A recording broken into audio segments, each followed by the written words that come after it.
Bullet రైళ్లు చెప్పిండు, రైతుల ఆదాయం డబల్ చేస్తా అన్నాడు, ఇల్లు లేని ప్రతి ఒక్కరికి ఇల్లు కట్టిస్తా అన్నాడు, ప్రతి ఇంట్లో నల్లా పెడతా అన్నాడు, పెద్ద పెద్ద మాటలు చెప్పిండు. 10 ఏళ్ళు అయింది ఇవాళ నరేంద్ర మోడీ గారు ప్రధానమంత్రి.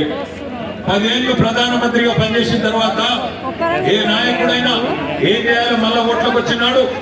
నేను కంటోన్మెంట్ కి ఏం చేసినా, నేను హైదరాబాద్ నగరానికి ఏం చేసినా, నేను మల్కాజ్గిరి పార్లమెంట్ కి ఏం చేసినా, ఈ 4 పనులు చేసినా, 4 కాలేజీలు పెట్టినా, 4 బ్రిడ్జిలు కట్టినా, పేదవాళ్ళకి ఇళ్లు కట్టించినా, మంచినీళ్ళ సౌలభ్యం ఏర్పాటు చేసిన, 1000 కోట్ల రూపాయల పైసలు ఇచ్చిన, అభివృద్ధి కోసం పనిచేసిన చెప్పాలి.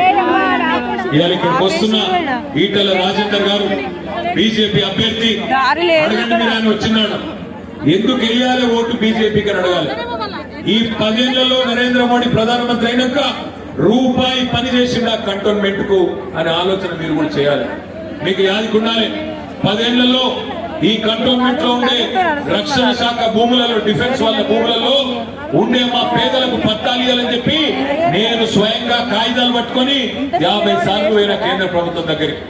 ఉలుకు లేదు, పలుకు లేదు, దున్నపోతు మీద వాన పడ్డట్టే తప్ప ఒక్కరోజు కూడా స్పందించలేదు, పేదల గురించి ఆలోచించలేదు. ఈ కంటోన్మెంట్ లో ఉండే రక్షణ శాఖ భూములు ఇవ్వండి, అటు సిద్దిపేట, సిరిసిల్ల, అదే విధంగా కరీంనగర్ పెద్దపల్లి పోయే రోడ్డు, అదే విధంగా ఇటు మనకు ఆదిలాబాద్ మీదుగా నాగ్పూర్ పోయే రోడ్డు, ఈ 2 రోడ్లకు కంటోన్మెంట్ భూములు ఇస్తే సిటీలో ట్రాఫిక్ లేకుండా స్కైవే కడతామని చెప్పి 10 ఏళ్ళు అడిగినాం. కనీసం ఉలుకు లేదు, పలుకు లేదు.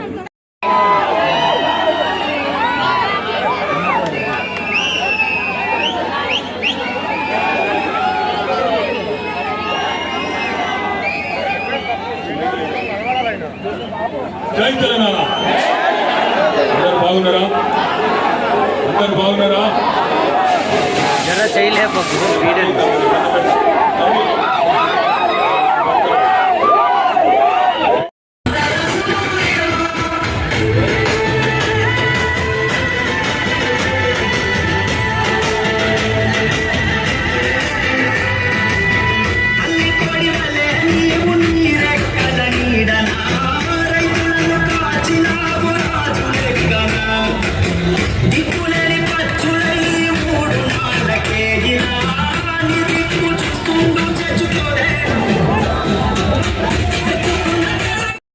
నేను అడుగుతున్నా, మన ఊరు మధ్యలోకి వెళ్ళి పోకుండా గాలికి వెళ్ళిస్తారా?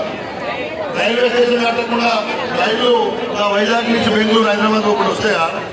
ఇంత తెలియదు మాటలు మాట్లాడి